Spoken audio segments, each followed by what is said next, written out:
All rise. Thank you. You can be seated.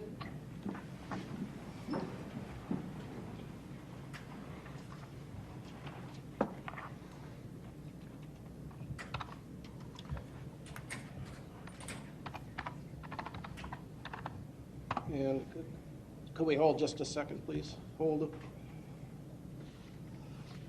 So, folks, we're going to get started. I know emotions are running very high on this case. If you feel like you need to step out of the courtroom, please do. I'll expect everybody to conduct themselves in an orderly fashion, despite some of the allegations you're about to hear. If you feel that it's too much for you to hear, please step outside. Also, audio and visual are not allowed here via a Supreme Court order. We have one camera that's a pool camera, so that's all that we're doing here today. So please refrain from recording or videotaping this. So with that, if we could proceed.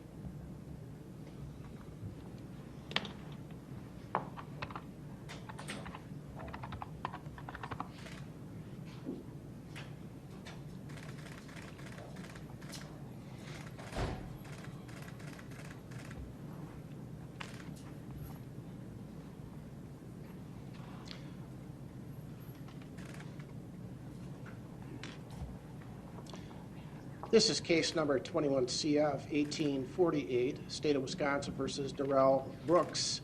Matters tabbed to Judge Lau. Appearance by the state, please. Good afternoon, Commissioner Sue Opper and Leslie Basie appearing for the State of Wisconsin. Thank you. And for Mr. Brooks. Darrell Brooks appears in person in custody with attorneys Anna Keyes and Jeremy Perry. Good afternoon. Good afternoon to you. And we are here on a criminal complaint that's now been filed. Mr. Perry, will Mr. Brooks acknowledge that he has received a copy of that complaint, and will he waive its reading in open court here today? We have received copies of the criminal complaint. We waive formal reading. Thank you.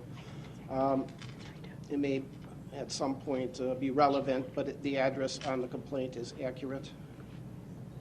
That's right. Thank you. And Mr. Brooks, I have reviewed a copy of this criminal complaint. I will find it does state probable cause as to each of the 5 charges before you. You're charged in count 1 with first-degree intentional homicide. That's a Class A felony, and that has a maximum possible penalty of it being sentenced to imprisonment for life. That's for victim A. Count 2, first-degree intentional homicide regarding victim B, is a Class A felony. Again, the maximum possible sentence is a sentence to imprisonment for life.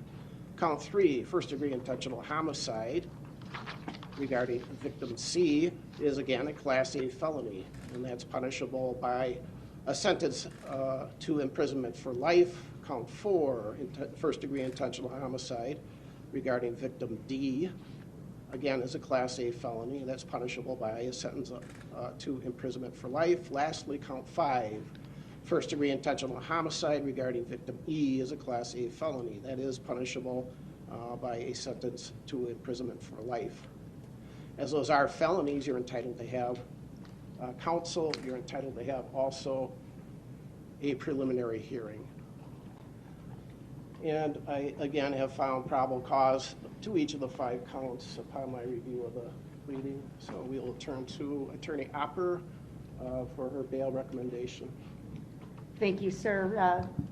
As to bail recommendation, Your Honor, I'd like the court to be aware of a prior criminal history as it relates to Mr. Brooks. I can advise the court he has arrest record from 3 states to include Wisconsin, Nevada, and Georgia. Starting with the state of Wisconsin, the record begins in 2000. There was a conviction in that year for substantial battery, party to a crime. A prison sentence was imposed but stayed for 3 years probation and 6 months condition time. 2002 conviction for possession of marijuana as a repeat offender, sentenced to 50 days in the House of Correction. 2003 misdemeanor conviction for resisting obstructing, sentenced to 20 days in the House of Correction. 2005, there's an arrest from Langlade County.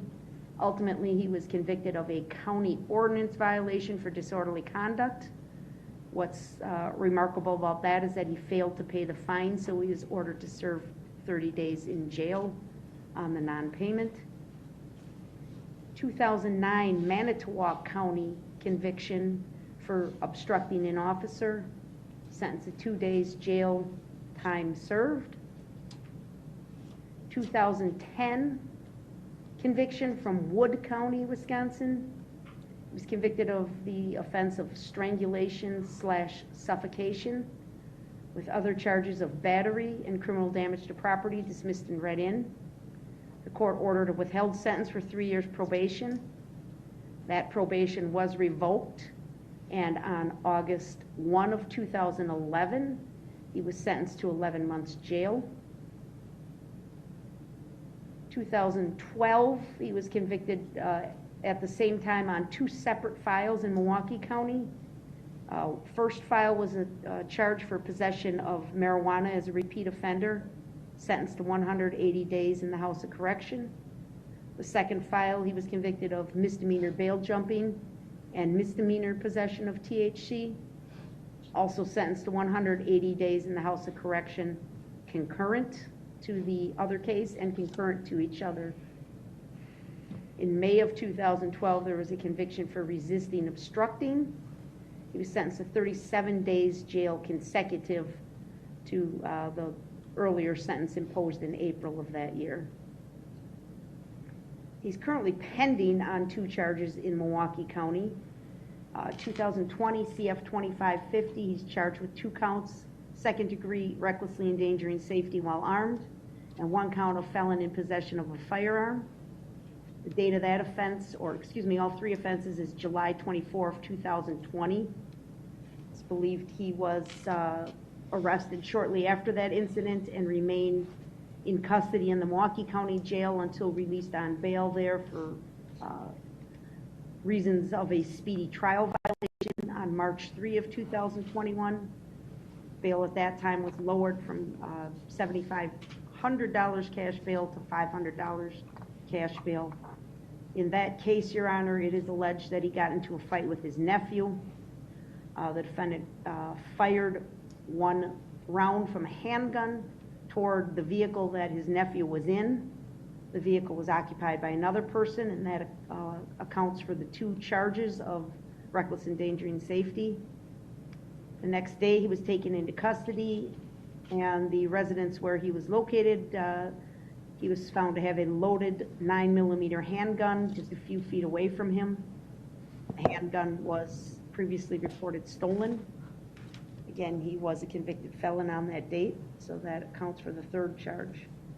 He's also currently pending in Milwaukee County case number 21 CF 4596. That has a date of offense of November 2, 2021. He's charged there with resisting obstructing, felony bail jumping, second-degree reckless endangering safety in a domestic violence situation, domestic DC, and domestic battery. The allegations in that case, Your Honor, are that he struck the mother of his child in the face with a closed fist. Then as she was walking away from him, he intentionally ran her over with his vehicle. The vehicle in that matter described as what's believed to be the same maroon 2010 Ford Escape used in the allegations in this case. Police went to his home and found him getting out of that Ford Escape. The defendant ignored their commands to stop, and he tried to run into the house before he was apprehended. There's a long history of flight, obstructing, bail jumping type behavior, Your Honor. It's remarkable that these are violations all around the state of Wisconsin, not just his home county of Milwaukee, but we had convictions from Wood County, Manitowoc, and Langlade in northern Wisconsin. I'd like the court to be aware of a record from the state of Nevada. We'll go to Nevada first. That happened, the first conviction was from December 11th of 2006. He was found guilty at trial of a misdemeanor count for obstructing an officer, was sentenced to jail in Nevada. Also on that same day of December 11, 2006, he pled guilty to a domestic battery as a misdemeanor. and the court there ordered a suspended sentence. On March 16th of 2007, he pled guilty to statutory sexual seduction, a felony. The court ordered a suspended sentence for 36 months probation. He was also ordered to register on the Nevada Sex Offender Registry. He is currently noted to be non-compliant with that registration requirement. On June 23rd of 2016, he was charged with a sex offender registry violation, first offense. He failed to appear in court, and a warrant remains active for his arrest, so he currently has an outstanding warrant for his arrest in the state of Nevada. In Georgia, Your Honor, the record reflects a May 27, 2021 arrest for misdemeanor battery with a designation of family violence. While it is not clear if he was convicted, he did recently remark to a court official in this county that he had served a 6-month jail sentence in Georgia. So we have not been able to verify if that was a conviction, but certainly there was a confinement in conjunction with that arrest. He has no contact with the criminal justice system in Waukesha County or the district attorney's office. He does have a outstanding paternity case that's been pending since 2003, in which he was adjudicated as the father of a juvenile, and there's been return court appearances over the years based on failure to pay child support. The court should know that a warrant or capias was issued for Mr. Brooks in this paternity case on at least 8 occasions. He has been sentenced to jail on several prior occasions for failing to pay that child support. And on one occasion, he had his Huber privileges revoked related to one of those jail sentences. That was back in 2009. Most recently, there was a warrant issued for his arrest in that non-support civil case on August 2 of 2021. Judge Maxwell signed an order for him to serve a 120-day jail sentence. Mr. Brooks did make a court appearance in that matter on November 16th of 2021, so just last week, 1 week ago. And he was released at that time because, again, he had explained to the court, provided an explanation that the reason he had not made his child support payments is because he was serving that jail sentence in Georgia. So the court released him that day and ordered him back for a court appearance in the paternity case for December. So Judge, just based on his prior record, we obviously have very significant concerns about Mr. Brooks' flight history and willingness to obey the orders of the court. But we have to factor in, obviously, the allegations in this case as well. And obviously, I don't need to state Mr. Brooks is facing 5 consecutive life sentences if he's convicted on all counts in this complaint. I wish to notify the court, sadly, that today we learned of another death of a child related to this case. We do expect a 6th count for first-degree intentional homicide to be issued or added, to this case. I can advise the court that I am aware, I've been made aware through investigators that there are other individuals in critical condition. I think we've remarked on the number of actual injured parties in our complaint. It exceeds 60 people.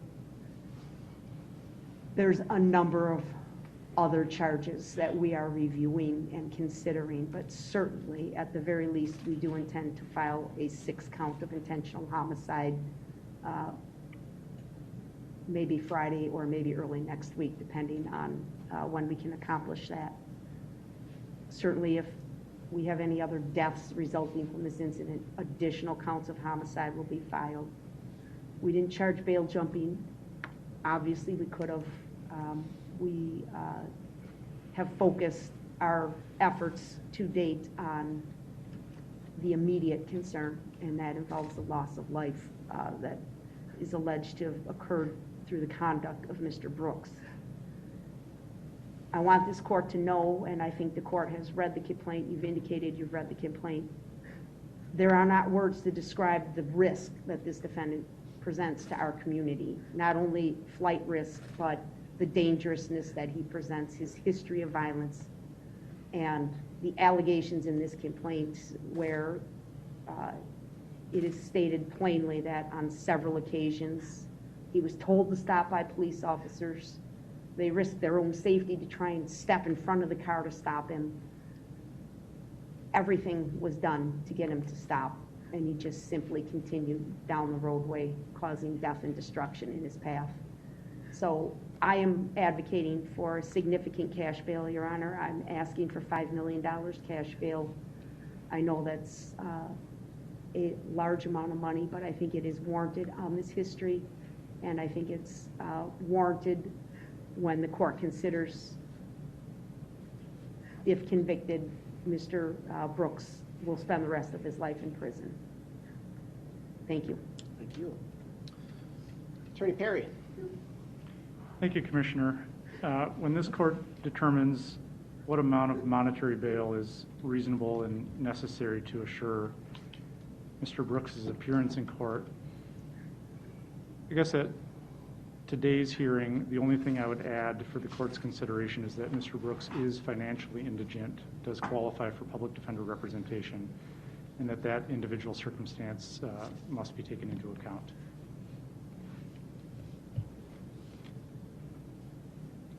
Does that conclude your argument? It does. Thank you, sir. So, first of all, let's get to conditions of bail. The monetary portion is called bail. There are conditions, though, in bail. And first, I am going to order, sir, level 4 monitoring through WCS if you do post bail. You're not to leave the confines of the state of Wisconsin. You are only to be released on a business day during business hours. Who's the highest ranking sheriff, deputy sheriff? I would like your opinion. I would like the Sheriff's Department to notify WCS if he bails out, that he's to immediately go over to WCS. So would it be asking too much if I had somebody from the Sheriff's Department contact during regular business hours WCS to let them know that he's being released?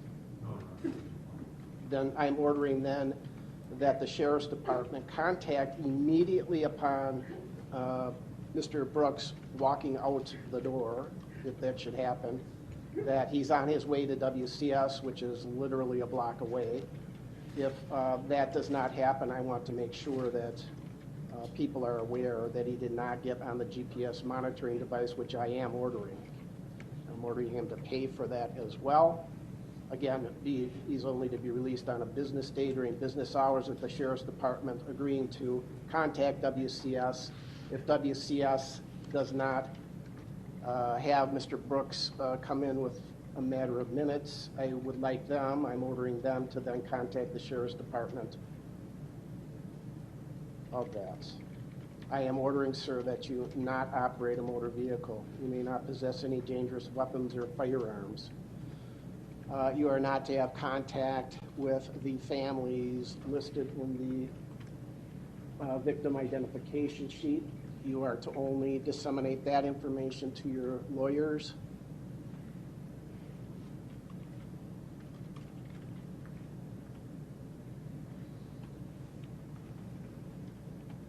Those are all the conditions of bail. If you violate any condition of bail, including failing to return to court, separate bail jumping charges could be issued against you. In reviewing 969.01 of the Wisconsin statutes and 969.001 that talk about bail and release, the statute reads that there should be reasonable conditions designated to assure his or her appearance in court, Mr. Brooks, protect members of the community from serious bodily harm. And those are the conditions that I just laid out. The bail may be imposed at or after the initial appearance. There should be a reasonable basis to believe that bail is necessary to assure appearance in court. Some of the things to be considered by the court with the conditions of bail are the number and gravity of the offenses, the potential penalty the defendant faces, whether or not the allegations are violent in nature, the prior record of the defendant, character and strength of the evidence which has been presented to the court when the defendant is already on bail or subject to other release conditions in other pending cases, and whether or not there's any violations of those release conditions. In reviewing the criminal complaint, the allegations are such that I read that 2 detectives opined that this was an intentional act, that the vehicle seemed to swerve into individuals, actually at one point trying to avoid other vehicles, that the detectives, they're listed as Detective Casey and Detective Trusoni, who again opined that the actions they observed, in their opinion, were intentional. We now have 5.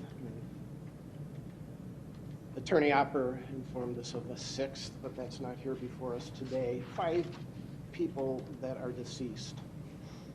We have a gentleman that has a huge background via multiple states. Just going through some of the Wisconsin cases, they're violent. We have substantial battery, DC, strangulation, suffocation, resisting. Pending cases, which the statute I just read references that I should consider: second degree reckless endangering safety while armed, felon in possession of a firearm. Attorney Opper told me that the gun apparently was a stolen handgun. Those are allegations. He's out on bail on that. Also out on bail on the Milwaukee case ending 4596, where he's charged with second-degree reckless endangering safety, disorderly conduct and battery, and resisting. And then we get into Nevada: battery, domestic violence, the sexual assault, the sex offender registration violation, and then the battery in Georgia. Other considerations are, on WCS, their report indicates level 4 monitoring, which is the highest level of monitoring that we have. And in that report, it does indicate there have been failures to appear other than 2 years old, and then sentenced to incarceration prior, yes. Current violent felony, yes. Or offense, yes. Pending charges at the time of this offense, yes. Prior misdemeanor convictions, yes. Prior felony convictions, yes. Prior violent conduct or conviction, yes. Prior violent convictions, 3 or more. So there have been missed court dates, although none in the past 2 years, but then we just heard about a rather significant duration of a 6-month stay in Georgia, in custody there. In the recitation by Attorney Opper, we have things that causes the court some pause for concern: resisting. Again, these are things that would cause me to feel that this gentleman does not follow rules very well. Orders of the court, orders of society, resisting an officer. There's a bail jump in 2012. There's a bail jump charged in the 4596 case. There is in the 2550 case, again, the felon in possession of a firearm. All those things are just societal, legal issues, also orders of the court in some instances that are not being followed.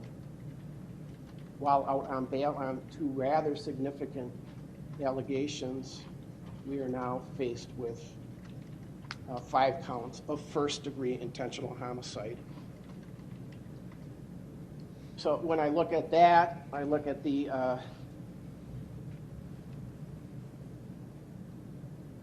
gravity of the offenses, the maximum possible penalties as the statute allows for, likelihood of incarceration, which If you're found guilty of one or more of these, even one would put you in prison for the rest of your life. I believe you are a flight risk. There's failure to follow court orders. This allegation, although the motive is not known, I'm not entitled to know what that is, but it looks like there was either panic or whatever, or an intentional act for whatever reason. You don't do well under pressure. The Milwaukee County case talks about, as Attorney Hopper indicated, you using a vehicle to run over another person with your vehicle. So you don't respond well to what is common sense within our community, our society. So based on that, you're out on bail. Those smallish bails that you were out on didn't do very well. Before I forget, there is Marcy's Law. I understand that although there are, the statute in the Constitution now defines deceased victims to allow for family members to speak. So Attorney Hopper, I was told that nobody wishes to speak. We have a number of people from the families. And is that still your understanding? I'll just confirm that, Your Honor. Thank you. Yes, I'm getting confirmation. Nobody wishes to speak to the court at this time, but thank you for your I have one on inquiry. your right. So, ma'am, I'm sorry. I would ask that the victim witness individual from the DA's office see who this is without divulging who it is, in what relation to what victim she is.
While that is being discussed, I neglected to order DNA be taken. The sample of your DNA, sir, has not been taken. I am ordering that now. It may be expunged if you meet the criterion under the Wisconsin statute.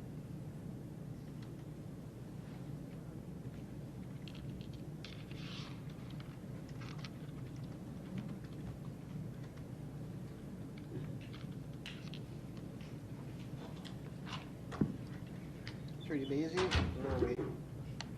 We're fine to proceed. She does not wish to visit. Okay.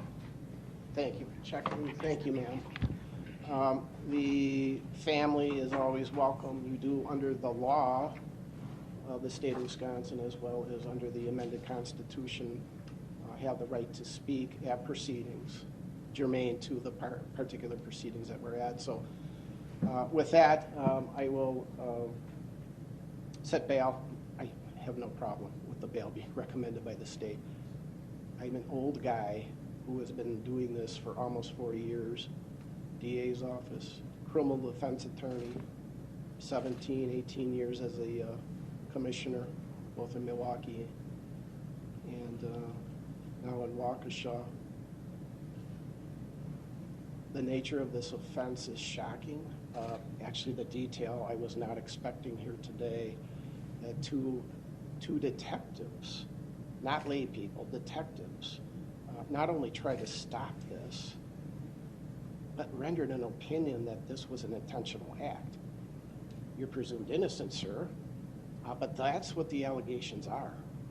And I've not seen anything like this in my very long career. It seems to be a very strong case for the state.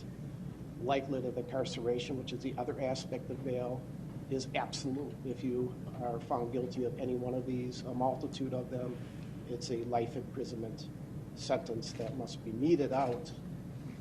So I have no problem. I just, with that bail, it's extraordinarily high, but it's an extraordinarily big case. It's an extraordinarily serious case with an extraordinary history of this gentleman, of fleeing, of hurting people, of not following court orders, not following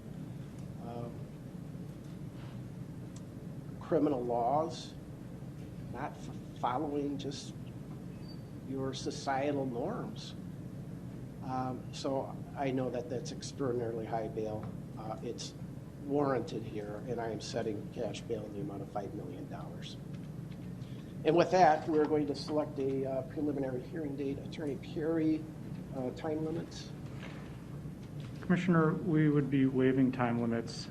We did, off the record, talk with the clerk prior to this and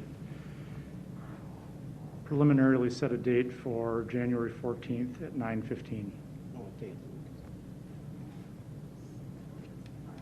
Okay. Is that a Friday? It is. Yep, so that date, January 14th at 9:15. Does that work for the state? So Judge, it works for my calendar and Attorney Bailey's calendar. We would ask for an opportunity to confer with any victims that wish to attend. Obviously, that cannot be done with haste here this afternoon. So if we could perhaps just notify the court by Monday if we have any significant challenges. I think if the court can anticipate the ability of live streaming the event, that may assist with some scheduling conflicts as well. But I'm available, Attorney Bailey's available, Detective Casey is available. So yes, that is our request for that date. Okay, why don't we take that date, and then we can work out the details as far as live stream or otherwise. We'll talk to Madam Clerk, Monica Paz, and see what we could do. So with that, anything else, Attorney Hopper? No, sir, thank you. And Attorney Perry, anything further? No, nothing else. All right, very good. We can be adjourned.